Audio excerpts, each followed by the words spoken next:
ఇక national Herald అంశంపై మంత్రి శ్రీధర్ బాబు కీలక వ్యాఖ్యలు చేశారు.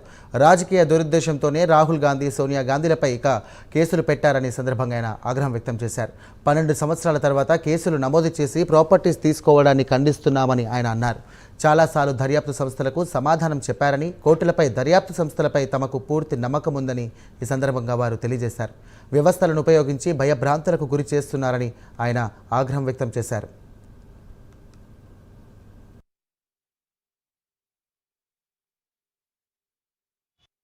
రాజకీయ దురుద్దేశంతో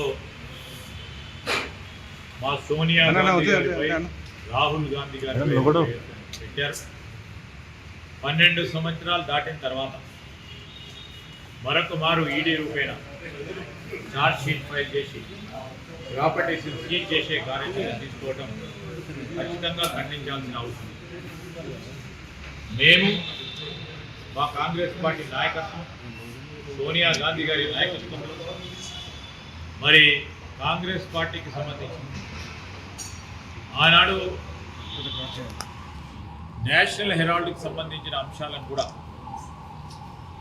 వ్యవస్థ పరంగా ఏ తప్పు జరగలేదని నాయకత్వం కూడా పూర్తి స్థాయిలో పోయి ఆఫీసులకు పోయి సమాధానం